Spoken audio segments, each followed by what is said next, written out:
Boa noite a todos e todas. Hoje a gente está dando início à segunda edição da Semana Ambienta, que acontece entre os dias 1º e 5 de junho, e está sendo transmitida aqui pelo nosso canal do YouTube. Esse evento tem como proposta conectar e fortalecer as ações para restaurar os ecossistemas e torná-los saudáveis. E está alinhado com a Década das Nações Unidas da Restauração de Ecossistemas, que visa prevenir, deter e reverter a degradação dos ecossistemas pelos próximos 10 anos. E prazo final também para o cumprimento da Agenda 2030.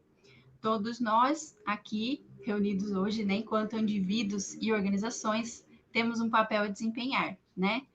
E para promover esse diálogo e possibilitar reflexões, a gente vai trazer como convidado pessoas e organizações muito especiais para a gente.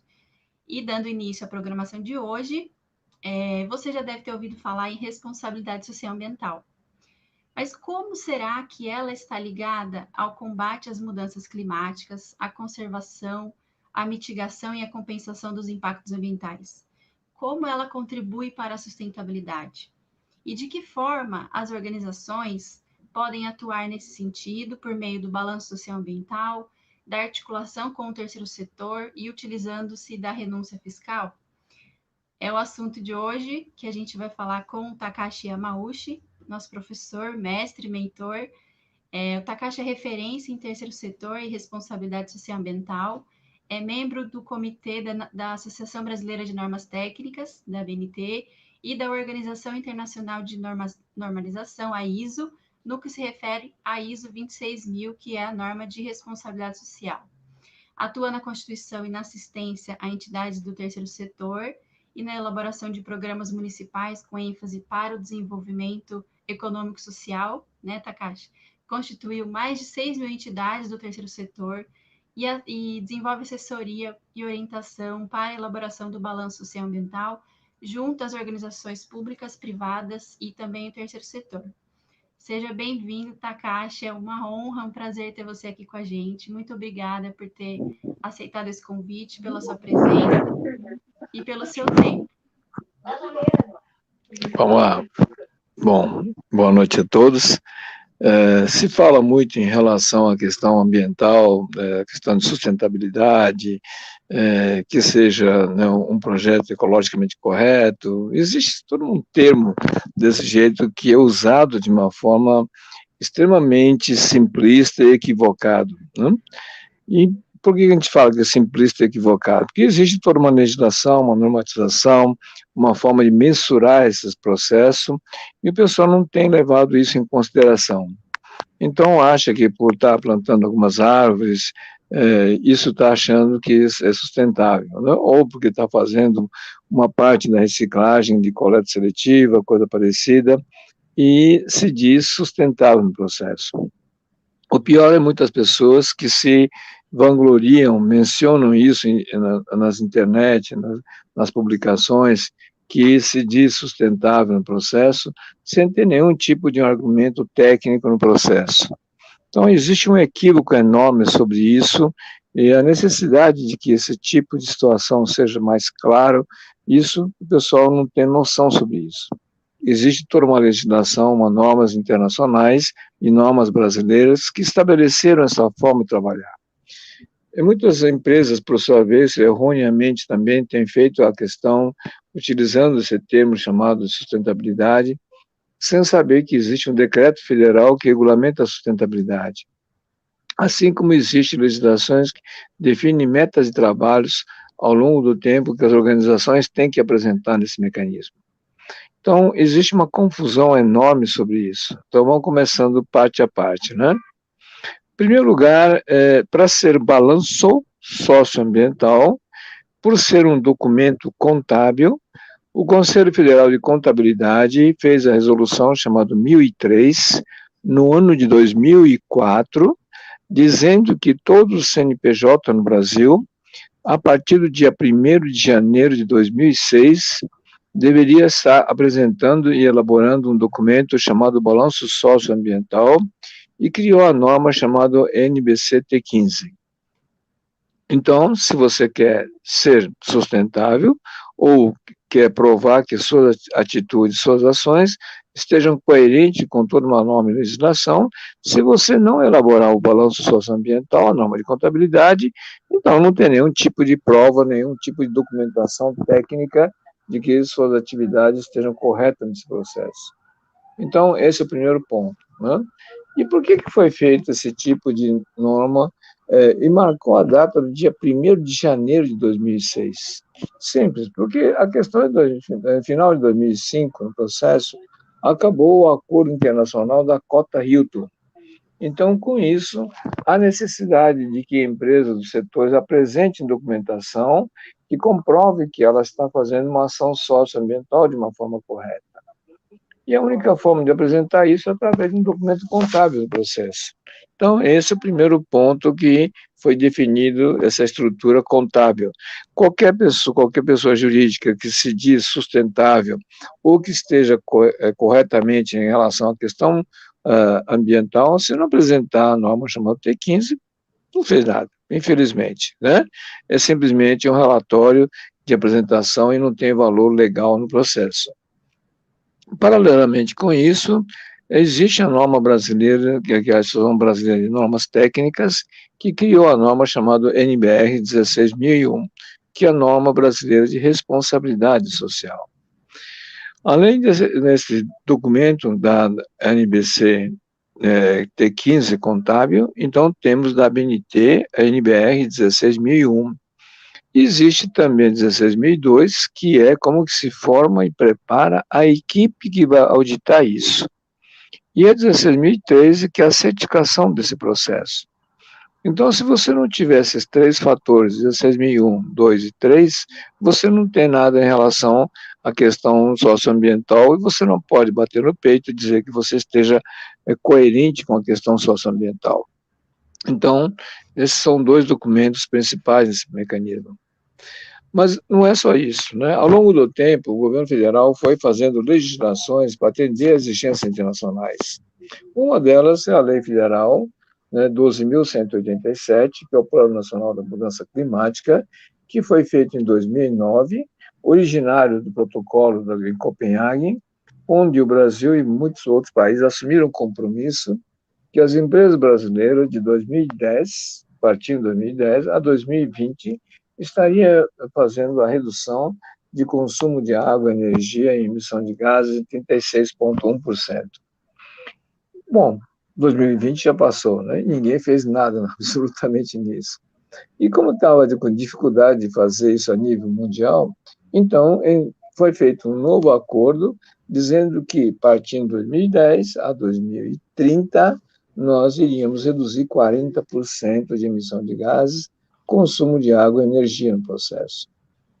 Então, por isso, toda hora você está vendo que muitos países deixaram de fazer com que carros, né, de consumo com combustível fóssil circulassem no centro, deu incentivos a carros elétricos, movimentos alternativos, um monte de coisa, e o mundo inteiro está trabalhando sobre isso. O Brasil, infelizmente, tem algumas iniciativas só, e de uma maneira muito precária, sem que haja uma medição e a consciência empresarial sobre esse fator, apesar das legislações nesse processo.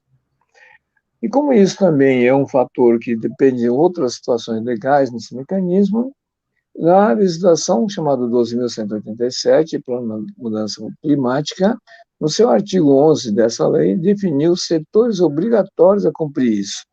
Então, não é para todo mundo, não, mas literalmente ele pega quem trabalha com transporte de carga ou passageiro, quem trabalha em construção civil, qualquer indústria de transformação, serviços de saúde e assim por diante. O artigo 11 definiu quais são os segmentos necessários e ela escreveu ainda por cima que esses itens, esses segmentos, têm preferência nas licitações. Então, isso foi acrescentado no artigo 11 dessa Lei do Plano Nacional de Mudança Climática em 2009. Bom, como não houve regulamento disso, muita gente foi também empurrando pela barriga. Mas, em 2012, saiu o decreto federal chamado 7746/2012, que chama Decreto Federal de Sustentabilidade.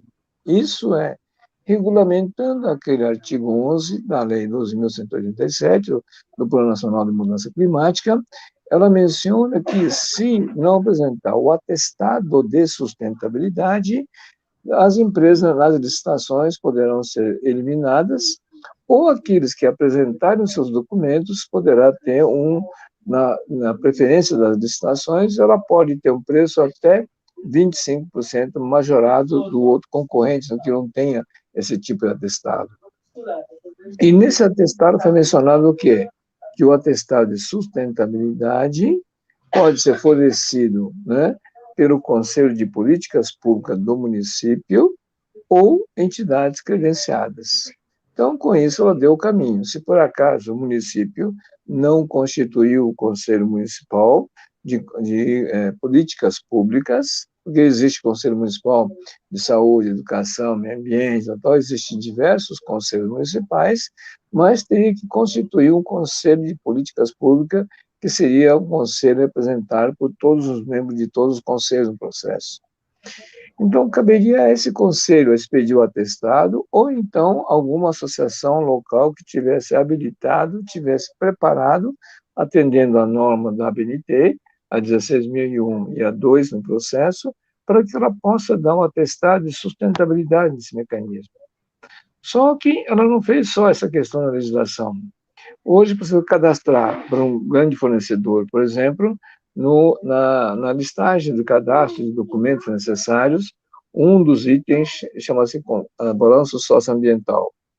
Se você não apresentar, você está cadastrado, mas você não terá preferência na chamada para ser convidado nas licitações do processo.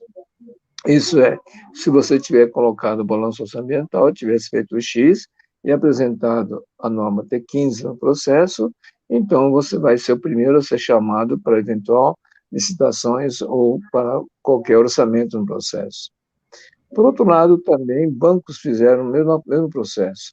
Né? Quando com a pessoa jurídica você vai solicitar o financiamento de uma empresa, no formulário está marcado balanço socioambiental. Isso tanto na área agrícola como na área também empresarial, industrial, comercial. Isso é, se não apresentar essa norma T15, você tem financiamento comum, convencional. No momento que você fizer um X e apresentar a norma T15, você vai ter subsídio no financiamento. Então, como o país é livre, democrático, nós não podemos exigir que você apresente o balanço socioambiental de qualquer forma ou possa penalizar essas empresas. Não, não posso fazer isso. Como ele é livre, se a empresa não quer responsável, paciência, e você continua sendo sem responsável. Mas você vai ter restrições em relação à subsistência da sua organização. Então, com isso, como o país é democrático, não há multa sobre quem não fizer o balanço socioambiental. Então, por não ter essa exigência das multas, então muita gente negligenciou esse processo, principalmente profissionais da área de contabilidade, acharam que isso é mais uma frescura, mais um item opcional do processo, então, como não dá multa, não dá trabalho, vão tocando, né? E a coisa está sendo levada dessa forma. Só que não sei se vocês estão percebendo o que está acontecendo no mundo inteiro sobre isso. O mundo inteiro está trabalhando nas opções de que haja carro elétrico, que reduza a emissão, um monte de, como dizem, empresas e setores, mesmo os comerciais, começaram a ter uma corrida sobre isso. E nós ficamos para trás, para variar, simplesmente esperando que alguma coisa aconteça, né? Enquanto isso, o mundo inteiro está trabalhando nesse sentido de procurar soluções para isso. Recentemente, na manifestação que houve com os governantes da Comunidade Europeia, uma das grandes questões que o Brasil vai ter que responder é a questão agrícola no processo, principalmente quem está na região literalmente chamada Amazônia Legal no processo. Os governos internacionais, estrangeiros, já estão sinalizando com essa questão e estão falando, olha, vamos exigir, tá? Nós vamos exigir, cumprir aquela questão do acordo do Copenhague no processo. Só que não sei o que acontece com o setor empresarial brasileiro, está esperando que aconteça alguma coisa para simplesmente depois se achar vítima do processo. E, no entanto, o Brasil tem tudo para ser o contrário do processo. Isso é, se analisarmos a questão agrícola brasileira, é lógico que houve uma série de desmatamento, houve uma série de situações que não respeitaram as matas ciliares, um monte de coisa, isso, claro, né? Bom, mas o Brasil está fazendo uma tarefa extremamente importante que outros países não fizeram, né? Existe o zoneamento agroecológico brasileiro, de 98, que originou num processo chamado CAR, Cadastro Ambiental Rural. Isso é, se a cada propriedade rural não apresentar graficamente, né, e mostrar que a sua área está fazendo a preservação ambiental, a reserva legal, né, a reposição das matas, um monte de coisa, se não fizer essa planta no processo e você não cadastrar essa sua propriedade, o que o governo fez com que a nota fiscal do produtor não seja mais emitida no processo. Então, com isso, forçou com que toda a propriedade rural brasileira esteja em dia em essas informações. Ainda nós sabemos que não é tudo, mas grande parte dos produtores rurais tiveram que correr atrás sobre isso. Para facilitar o sistema que exigia todo o trabalho técnico de levantamento topográfico e demarcações dessas áreas, e isso custaria caro e muita gente não teria condições de fazer esse tipo de processo, então o governo federal facilitou através do levantamento do satélite, do Google Maps da vida, você pode levantar e fazer a apresentação através disso no processo. Então, com isso, não há mais desculpa de que não havia condições de fazer isso. Bom, essa situação levou o Brasil a uma questão que grande parte das propriedades rurais já tem desses caras. Isso é, agora é apenas basta acompanhar se está cumprindo aquela reserva ou não, porque o CAR nada mais foi do que a autodenúncia de cada proprietário se na sua área deixou essas áreas ou não no processo. Então, ele é um documento comprobatório da autodenúncia que nós falamos. Só que isso tem outro lado interessante. Ao estar fazendo isso, está cumprindo as legislações brasileiras em relação à questão ambiental, em relação à declividade do solo, e assim por diante. Com isso, você começa a ter um mapeamento dessas áreas livres no processo. E essa legislação, por exemplo, que definiu o CAR no processo, também não é uma legislação de algum político brasileiro. Não. Isso foi uma recomendação da FAO. A FAO é uma parte da ONU, onde trabalha com a questão de alimento ao mundo. Isso é, ao ter feito o CAR, o Brasil tem uma noção exata de qual é a área agricultável que o Brasil tem e o que é que pode produzir de alimento no mundo. Se todos os países da ONU se fizerem essa implantação, que estão fazendo essas avaliações, então nós vamos saber quais são as áreas, quais são o volume de terras que o mundo tem, de área agricultável, e o que pode produzir de alimentos, para ter uma noção de qual é a capacidade de volume de pessoas que poderiam viver na terra sem passar fome no processo. Então, esse trabalho do zoneamento agroecológico e esse processo não foi simplesmente algum político que inventou isso. Isso foi uma demanda internacional que está sendo feito isso. Então, todos os países estão começando agora a cumprir isso. Agora, vamos imaginar propriedades brasileiras que estão respeitando isso no processo e pegar exemplo de outros países que não estão fazendo nada disso. Então, quando você pega grandes áreas de extensão de culturas, por exemplo, né, brasileiras, de soja, um monte de coisa, estão tendo que começar a cumprir essas reservas no processo, estão tendo que deixar essas áreas.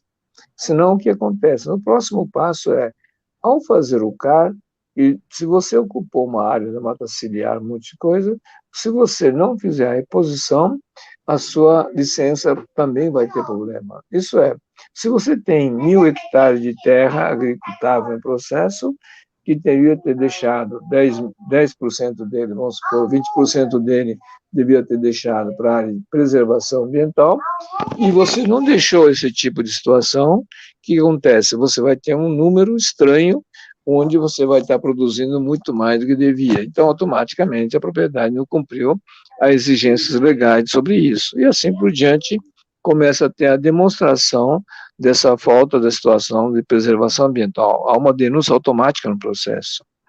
Então, as empresas, as propriedades rurais vão ter que começar a respeitar esse processo, porque o excedente dessa produção não vai poder ser comercializado, e assim por diante. Agora, imagine isso agora num país, outros países que não fizeram nada disso, né? Isso é fácil. Olhe, por exemplo, através do mapa Google Mapa, por exemplo, o que está acontecendo numa produção agrícola, por exemplo, na Holanda. Veja o que aconteceu, por exemplo, na Espanha, no sul da Espanha, principalmente. Ou os vinhedos famosos da França. Vê se você encontra alguma árvore nessa região, alguma área de reserva, ou alguma mata ciliar, ou alguma nascente que foi protegida do processo. Então, você não vai encontrar nisso. Estão ocupando todas as áreas. Então, na verdade, se colocarmos em pé toda a normatização internacional sobre isso, e se o Brasil trabalhar de uma forma correta, o Brasil pode bater no peito e dizer o seguinte: nós estamos fazendo produção e cumprindo reserva no processo. Então, tem tudo para ser ok. Agora, se não faz o balanço socioambiental, não dá para falar nada disso. Certo? Então, na verdade, o que está acontecendo é que o Brasil tem condições de suplantar toda essa situação no mundo inteiro, atender as exigências, ganhar notoriedade e mercado para esse trabalho no processo, e, no entanto, nós estamos negligenciando esses dados técnicos e não estamos sabendo demonstrar esses mecanismos, o que nós vai levar o Brasil numa situação extremamente complicada, no qual nós vamos passar a ser vilão do meio ambiente, da floresta amazônica, e etc., etc., sem que haja realmente uma defesa coerente. E nos assusta um pouco, porque ao longo desse período que o mundo inteiro está sinalizando sobre isso, né, o próprio setor governamental não teve essa manifestação. Né, também puderam, né, com a situação do nosso ministro do Meio Ambiente, fica meio esquisito no processo, né? Mas isso deveria ser um movimento no qual a sociedade civil, através dos seus sindicatos patronais, através dos movimentos das suas organizações, deveriam estar mostrando isso ao mundo e dizendo que nós temos condições, e só falta demonstrá-lo no processo, porque, à luz da mídia internacional, o que se prega é que parece que o produtor brasileiro é o maior sacana, que destruiu tudo, não deixou nada e não respeita absolutamente nada no processo, né? Então, existe um grande equívoco nesse processo. Então, ao fazer a documentação, ao fazer o balanço socioambiental e tendo esses atestados de sustentabilidade, as certificações, o Brasil pode mostrar ao mundo que é o contrário, que o Brasil tem condições e tem exemplos a ser dados no processo. Isso realmente é um fator que nós não estamos sabendo fazer nisso. Isso tanto no setor industrial como no setor comercial no processo, essa palavra de sustentabilidade e a questão socioambiental tem sido como se fosse um palavrão e no qual o pessoal não está notando que isso seria uma ferramenta, uma moeda de troca imensa para isso, né? Hoje mesmo a gente estava discutindo com um grupo de técnicos que estão querendo trabalhar em cima de formulários e de aplicativos de internet, no sentido de como demonstrar isso e como fazer com que com isso a gente possa mostrar, né, o que é o valor das terras de preservação. Nós não sabemos hoje. Hoje ninguém tem noção de quanto vale um hectare de uma área de uma mata, né? Você tem o volume de comercialização de produto, mas o mercado ambiental, quanto que vale essa preservação dessas áreas, infelizmente não está sendo nem discutido, nem falado e nem cogitado, pessoal. Então, há uma necessidade que faça um trabalho técnico, mostre e que o produto brasileiro tem X área de preservação, então a capacidade brasileira ambiental é X volumes de quanto que vale isso, né? Então, se nós vamos obedecer todo o regulamento do zoneamento agroecológico no processo, e nós vamos deixar essas áreas, né, disponibilizadas no processo, então, automaticamente, cabe ao Brasil também que o produto brasileiro seja respeitado lá fora com uma oneração né, nesses produtos, de tal maneira que o produtor brasileiro seja subvencionado por ter mantido essas áreas, e não como outros países o fizeram, fazendo com que houvesse uma degradação total no processo. Então, imagine exemplo, o caso clássico, por exemplo, que todo mundo conhece, da Holanda, por exemplo, que literalmente invadiu o mar, não é isso? Estão abaixo do nível do mar, na verdade, não é isso? E fizeram o uso total da área. Né? Não tem nenhuma mata ciliar, coisa parecida, mata nativa ou ambientalmente protegida no processo. Por outro lado, o brasileiro também não sabe que a produção agrícola brasileira, o produto agrícola brasileiro, ao produzir algum que seja soja, que seja trigo, banana, fruta, o que for, dá créditos ambientais também, esses frutos. Então, quando você está vendendo esses frutos, né, tanto no mercado interno como no mercado externo, por não ter sido feito o balanço socioambiental da sua propriedade, que seja mamão, que seja coco, que seja banana, não se sabe qual foi o volume de adicionado, agregado de questão ambiental nesse processo, que também teria direito de receber sobre isso. Então, ao mesmo tempo que, se nós protegemos a área, fizemos o uso da área, preservamos as restrições ambientais, e nós estamos fazendo uma produção de produtos hortifruti, né, um processo dentro da legislação, então, o que essas plantas, no caso, cresceram, absorveram CO2 no próprio fruto, na própria planta, o caso clássico de um café, por exemplo, em todos os produtos agrícolas tem esse crédito ambiental, e não estamos sabendo utilizar sobre isso. A cana-de-açúcar, que era uma das culturas mais complicadas, emblemática, por causa do fogo que se aplicava, ao ser obrigado à restrição de não utilizar mais o fogo, e sim de mecanizar o processo, então automaticamente criou um aditivo de um crédito ambiental enorme nisso. Né? No entanto, esse valor não está sendo negociado nem comercializado no processo. Então, há necessidade de que faça um trabalho técnico para que mensure esse volume, e isso pode ser colocado como crédito ambiental ao produtor brasileiro no processo. Então, são situações que o Brasil tem em função disso, que poderia ter um ganho enorme nesse mecanismo, e não tratar a questão ambiental como um empecilho, como um entrave à situação brasileira. É o contrário, o Brasil pode bater no peito e dizer, nós estamos fazendo a preservação, conservação, estamos utilizando o solo dentro das medidas legais cabíveis no processo, então o produto brasileiro deve ser respeitado e deve ser majorado na sua cotação, e não outros países que não respeitaram nada disso, né? Então, com isso, o Brasil tem uma grande oportunidade de fazer esse tipo de ação. Só que, infelizmente, por não estar lendo as leis, as normas, e não tendo essa consciência empresarial, ao longo desse tempo todo, nós estamos perdendo esse dinheiro. Isso é, se o balanço socioambiental, a norma de contabilidade, marcou 2006 no processo, então nós estamos, desde essa época até dia de hoje, tendo perdas de recursos por nós não sabemos aproveitar essa possibilidade. Então, muita gente acha que a norma de contabilidade, o balanço socioambiental, é um entrave para o contador ou para o empresário, coisa parecida. Não, é exatamente o contrário. É a melhor ferramenta para demonstrar isso no processo e criar um mercado brasileiro, que o Brasil, tendo o volume da floresta amazônica, tendo esse volume de matas ciliares, um monte de coisa preservados, então ela poderia estar sendo feito, né, como o maior vendedor de créditos ambientais do planeta, de uma forma organizada no processo. E, ao contrário, nós estamos imaginando que seja uma porrada e está fugindo, como se fosse uma criança mal criada, fugindo de um processo sobre isso. E não, era para bater no peito e falar, espera, né? Nós temos essas condições. Vocês cumpriram? Os outros países estão falando, o caso da França, né, o caso da Inglaterra e outros países, vocês cumpriram essas etapas, certo? Ou vocês vão cumprir? Então, vocês vão cortar suas áreas no processo, poder plantar as árvores para reposição, certo? E você pode estar questionando esse mecanismo no processo.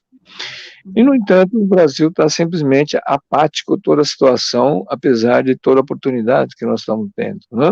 Então, isso demonstra uma total falta de desrespeito e está deixando a coisa rolar, e nós estamos simplesmente sendo atropelados e sendo considerados como um dos maiores vilões do processo, e não é o contrário, né?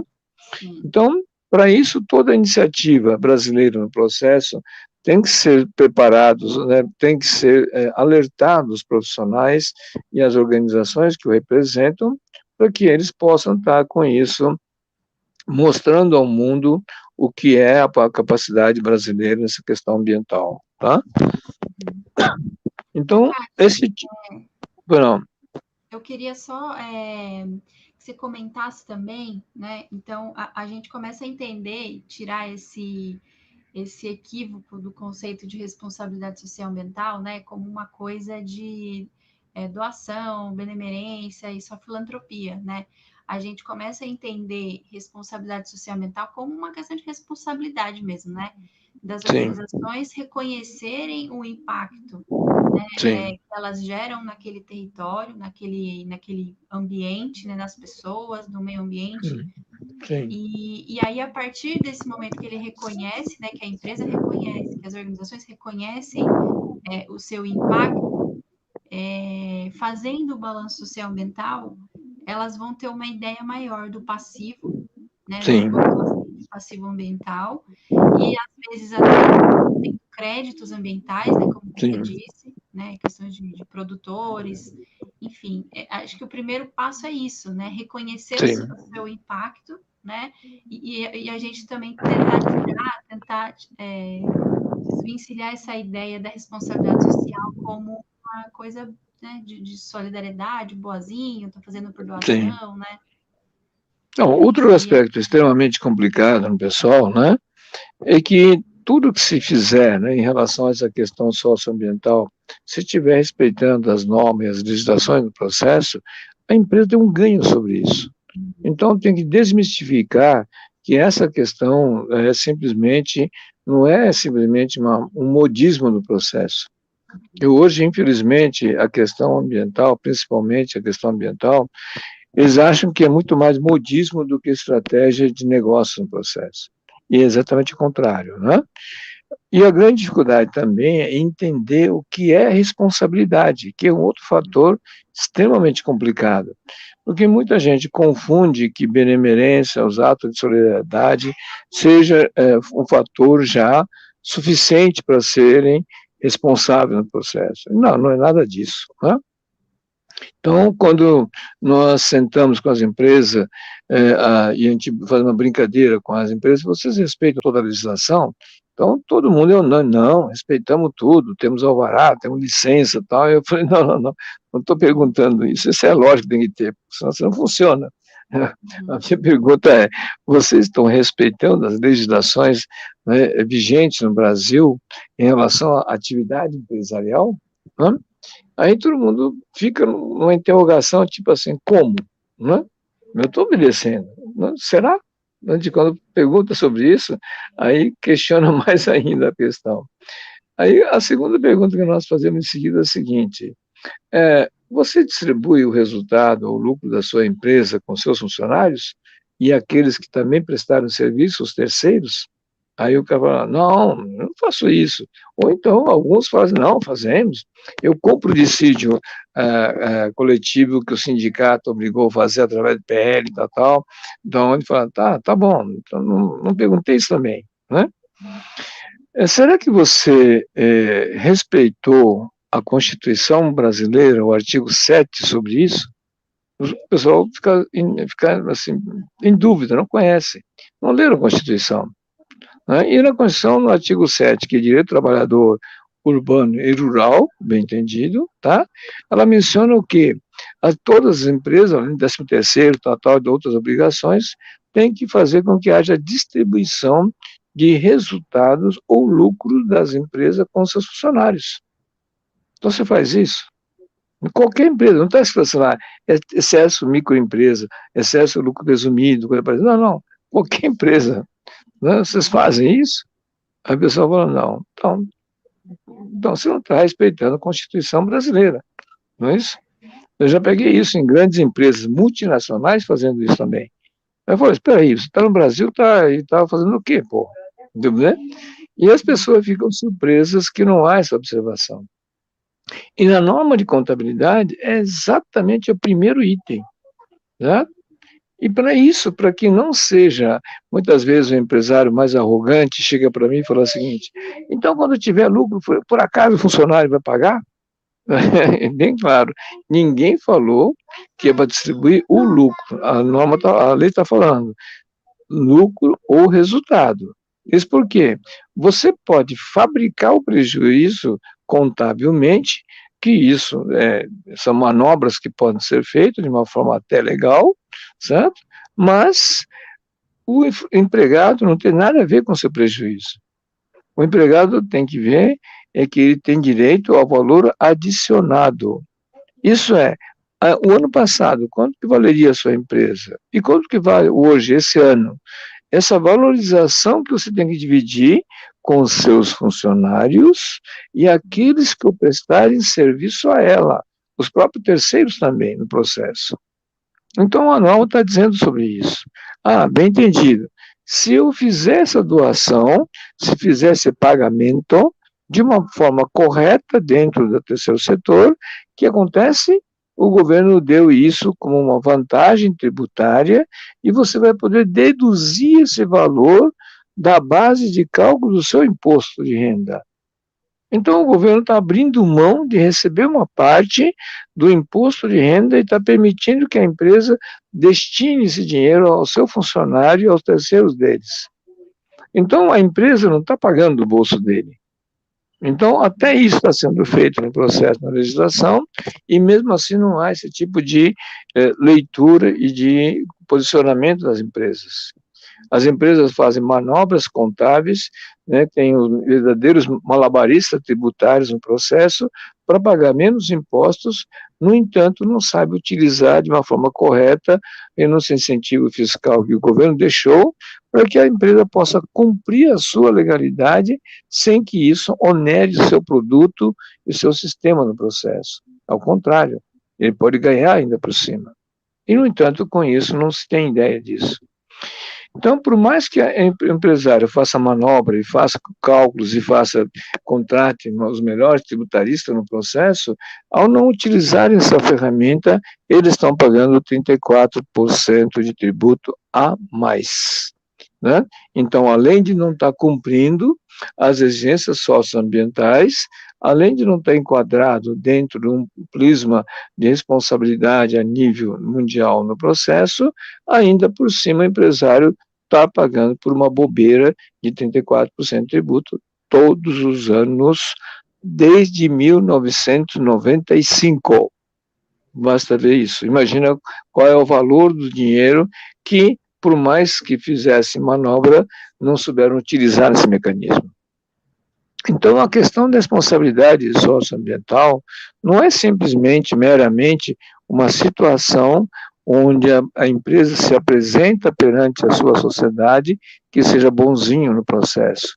E sim, tem toda uma marketing que eles falam, né? Tem marketing social. Eu falo, não existe marketing social, né? E pior é o seguinte, muitas empresas, se você olha no site das empresas, eles mencionam suas ações sociais, ambientais, de uma forma completamente equivocada. Está literalmente chamando assim, eu ignoro leis e normas, eu sou um babaca no processo. É literalmente isso que nós falamos. Então, os empresários acabam se mostrando sem querer, querendo aparecer que está fazendo ação socioambiental e de uma forma completamente equivocada e querendo se valer desse processo de que, havendo esse tipo de ação social, de assistencialismo que eles provocam, quer valer isso como responsabilidade e, no ponto de vista legal, isso nada tem a ver com isso. Então, isso realmente é uma situação extremamente complicada, onde se confunde assistencialismo, benemerência com responsabilidade. Então, quando foi criada a norma brasileira de responsabilidade socioambiental, é exatamente isso, no sentido de que a empresa demonstre realmente se está sendo responsável ou então está simplesmente fazendo benemerência. E grande parte das empresas, o que está sendo feito de benemerência, por estar fazendo de uma forma errada, inclusive, esse tipo de trabalho de benemerência, se na hora da certificação no processo, ela poderá não receber a certificação ou com restrição, porque eu posso acusar de uma empresa que ela pode estar anarquizando o sistema democrático brasileiro e, de repente, a ação que está querendo fazer de toda a benemerência, toda a boa vontade, eu posso acusar que está infringindo e está desrespeitando a Constituição Federal Brasileira no processo. Então, isso é o outro lado crítico do processo, que as pessoas não têm noção sobre isso. Então, um caso clássico é uma empresa, por exemplo, quer fazer alguma ação socioambiental no processo, e com isso você está fazendo uma série de atividades e está desrespeitando a sociedade, está fazendo como eles querem fazer, e essa ação isolada que a empresa está fazendo, sem respeitar, né, o Conselho Municipal de Ação Social, o Conselho Municipal de Educação, Saúde, o que for, essas ações podem ser consideradas ações criminosas no processo, por incrível que pareça, tudo bem? Isso porque não é porque o empresário tem dinheiro, que tem o poder dos recursos no processo, ela pode simplesmente destinar sua parte da sua riqueza para quem quiser no processo. Não pode ser feito isso, né?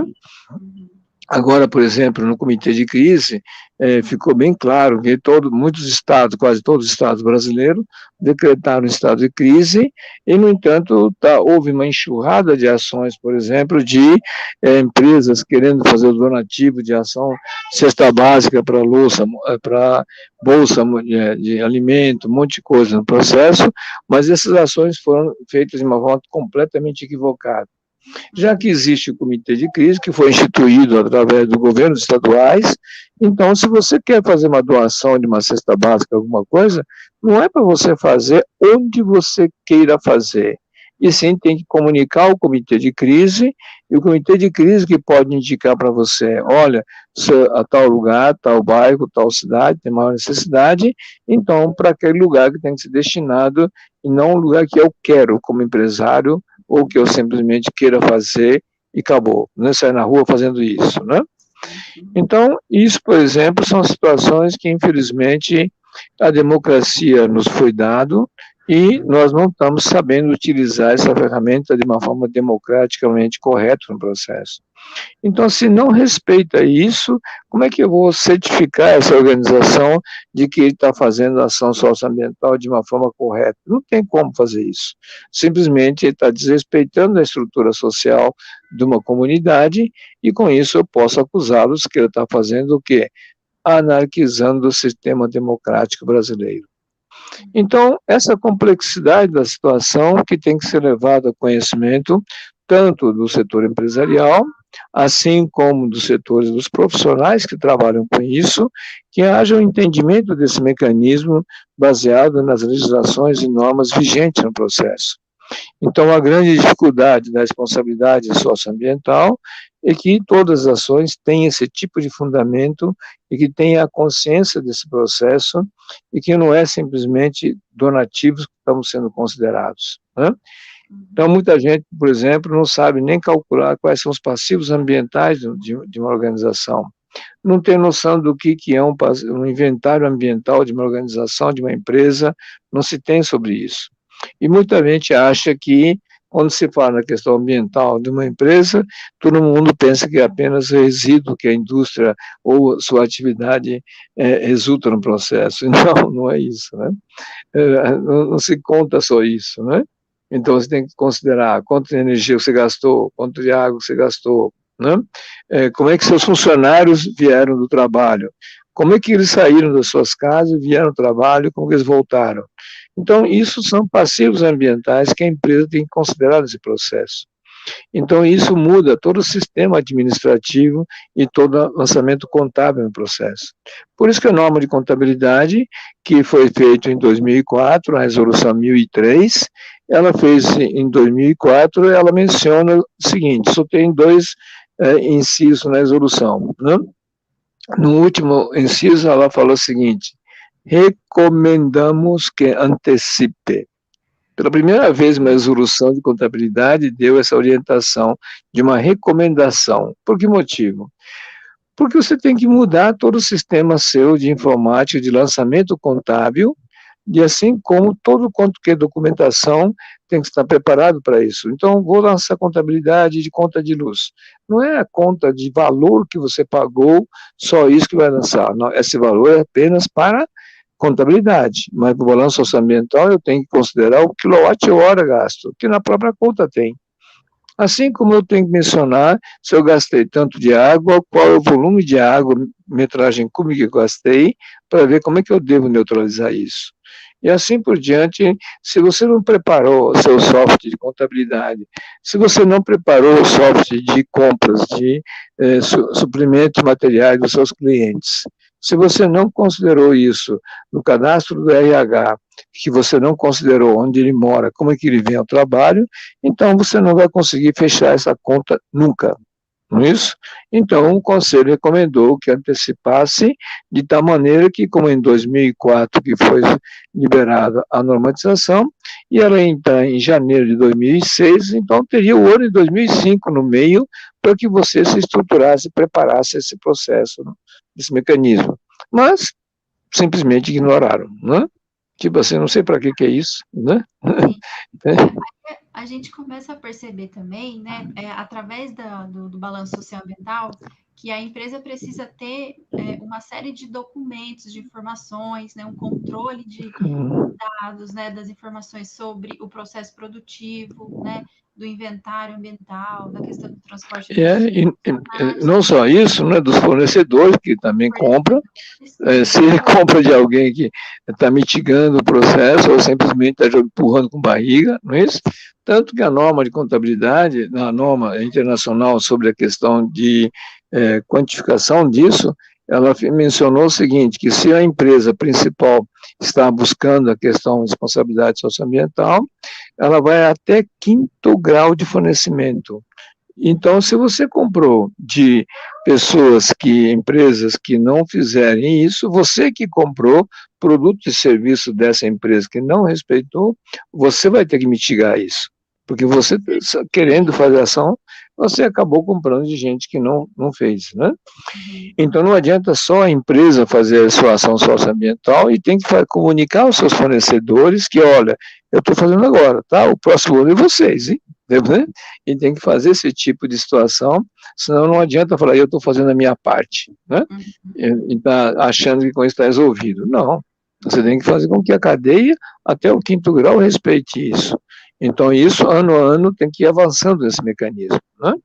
E se por acaso o seu fornecedor não quer fazer, não quer, mas você precisa do produto ou serviço dele, então, na hora de fazer o pagamento desse valor, eu posso simplesmente fazer com que o passivo socioambiental daquele produto dele seja deduzido na hora de pagar isso.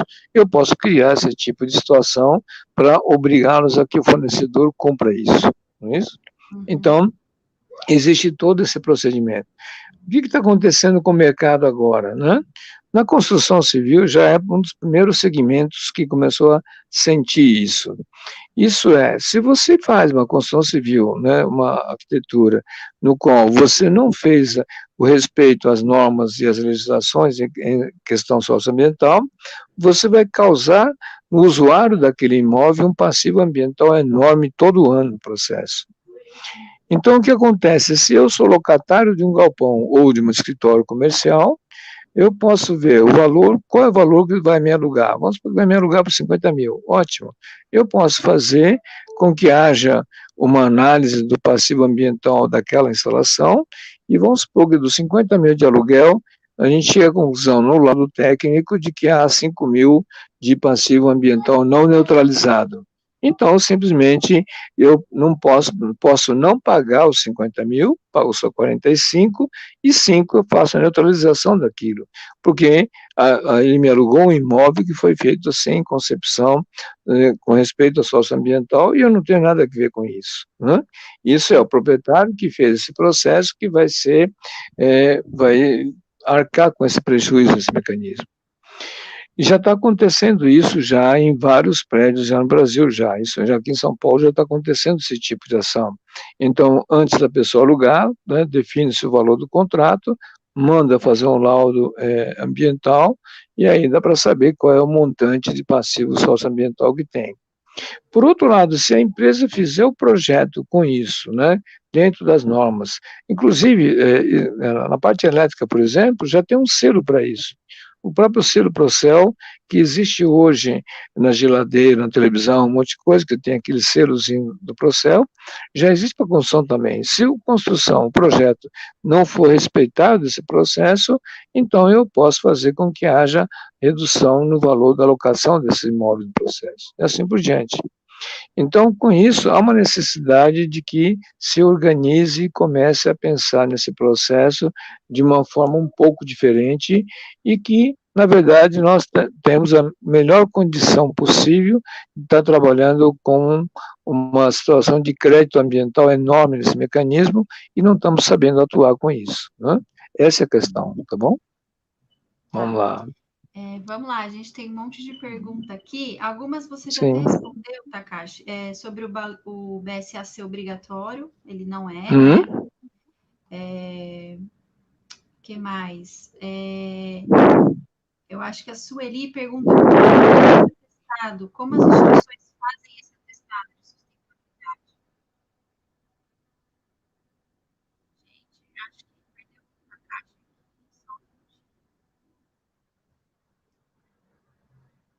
Acho que ele caiu da nossa live. Enquanto isso, eu vou pegando Vamos lá, as voltou. perguntas de vocês. Voltou, Isso. sim. Voltou. Então, pergunta a Sueli, como é que foi? A Sueli perguntou o que as associações precisam fazer para emitir o atestado de sustentabilidade. Bom, em primeiro lugar, a equipe do pessoal que vai trabalhar com isso, né, tem que ser preparado para conhecer tanto a norma da BNT como a norma do Conselho de Contabilidade. Então, há necessidade que prepare isso. E a norma da BNT menciona que as pessoas têm que ter no mínimo 20 horas de treinamento sobre a questão das normas, para que possam entender isso de uma forma que habilite e credencie as pessoas. E o decreto federal fala que as entidades têm que ser credenciadas para soltar o atestado de sustentabilidade. Então, para isso, nós criamos a Universidade Aberta do Terceiro Setor, de tal maneira que nós estamos fazendo cursos para poder fazer com que haja preparação e capacitação dessas pessoas para poder atender essa demanda nesse mecanismo, tá? Tá. E aí, aproveitando essa pergunta já, a Associação COP3Rs pergunta se no caso do Conselho de Políticas Públicas, que for emitir esse atestado, também precisa ter capacitação? Sim, mesma coisa, tá? Para poder expedir qualquer atestado, a capacitação e treinamento deles são obrigatórios. Tá. Tem uma pergunta aqui, eu acho que eu perdi aqui o nome da pessoa, mas ele pergunta se o BSA tem que ser feito uma vez por ano ou se ele pode ser feito mais de uma vez durante o mesmo ano fiscal. Não, uma vez por ano você tem que fechar e tem que acompanhar, tá? Conforme o tipo de atividade e empresa, a gente recomenda que faça isso, uma monitoração disso mês a mês, tá? Porque pode haver algum mês excessivo e pode causar problemas seríssimos no final do ano. Então, como ele é um balanço, é como se fosse um balanço financeiro, a mesma coisa. Então, se não é possível fazer mensal, então que faça cada 2, 3 meses, faça uma avaliação disso, né?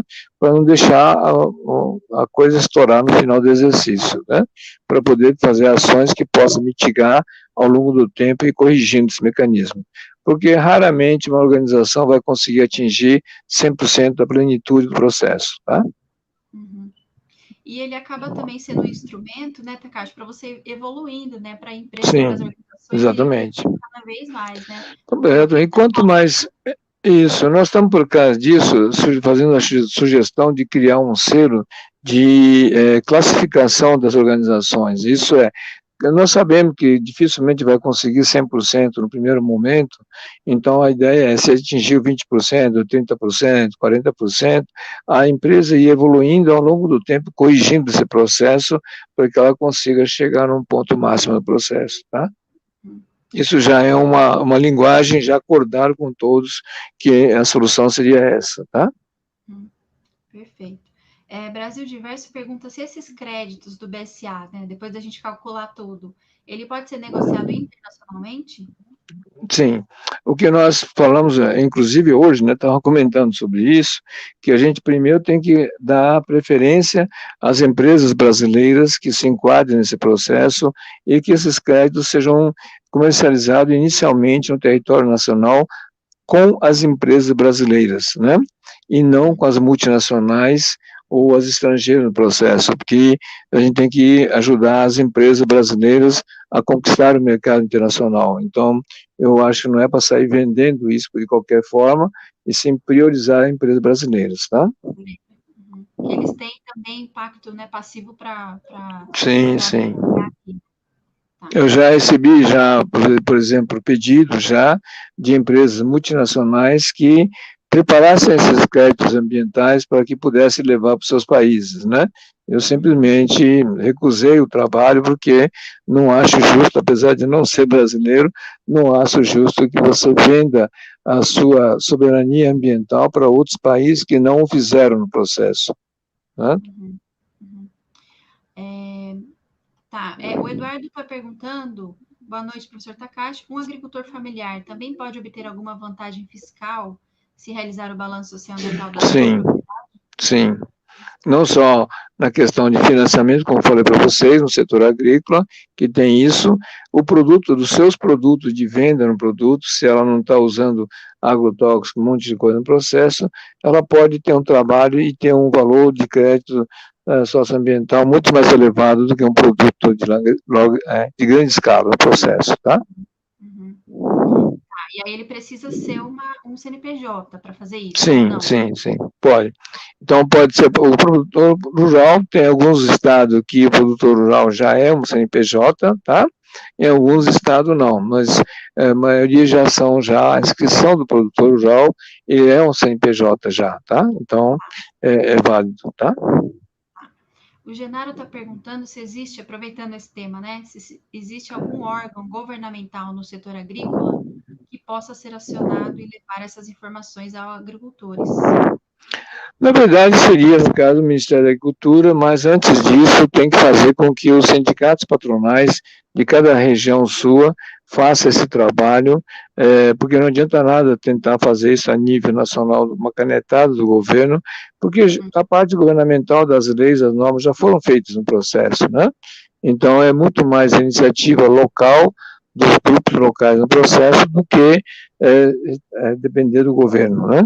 Para o governo, sim, representar com que a sociedade civil, os sindicatos, os patronais do processo, se manifeste isso de uma maneira mais técnica e seja presente para demonstrar esse tipo de ações no caso, tá? Uhum. Tá. Que mais, gente?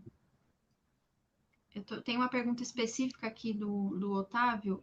Como o senhor enxerga os créditos de desmatamento evitado que estão sendo comercializados em grande volume neste momento? É um crédito com lastro? Essa eu não sei. Sim, esse que nós estamos tentando regulamentar, o que nós estamos mencionando, ainda hoje nós estamos comentando sobre isso, que a gente não tem ainda uma forma de cálculo consistente para validar o que é o valor de uma mata em pé no processo, tá?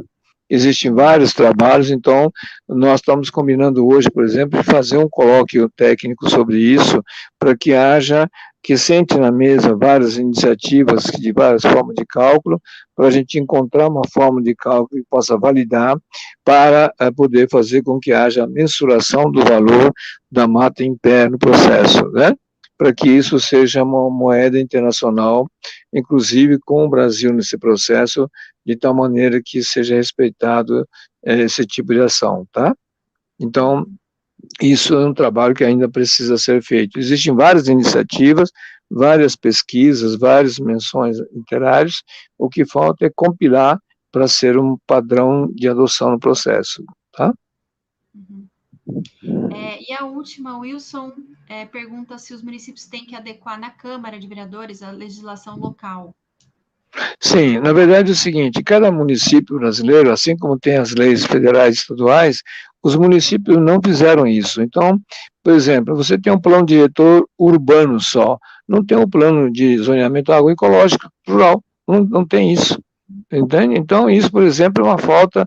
O município só considera a parte urbana o interesse dele e empurra a área rural como se fosse obrigação do governo federal e estadual e não quer nem saber desse processo. E não, o município pode, tá? Inclusive, tendo grandes áreas no seu município de preservação, o caso, por exemplo, o clássico em São Paulo, o caso do Vale do Ribeira, por exemplo, tem grandes áreas que não podem ser utilizadas, os municípios recebem compensação ambiental sobre isso. Né? Então, assim como tem isso, se os municípios conseguirem comprovar essas ações no processo, ela poderá ter uma fonte de negociação de impostos diferencial também. Tá? Bom, gente, então é Vamos lá. isso. Isso. Takashi, inclusive já está atrasado para já outra para o live. outro. Exatamente. Eu agradeço Bom, muito, Takashi, por esse gostinho nada. aí, né? Vamos E lá. convido todo mundo que tiver mais interesse, em saber mais, acompanhar no Instagram, né? Que a gente sempre tem Ok. lives com o Takashi, às terças-feiras. Tá. Muito obrigado, Takashi. Nada, obrigado a vocês. A gente. E boa noite, pessoal. Boa noite para vocês. Obrigado. Até mais. Tchau. Até, tchau. Bom, gente, amanhã a nossa Semana Ambienta continua. Aqui no chat do YouTube a gente colocou o link com a programação de amanhã e ao resto da semana, ao longo da semana. Eu agradeço muito a presença de todos vocês. Boa noite.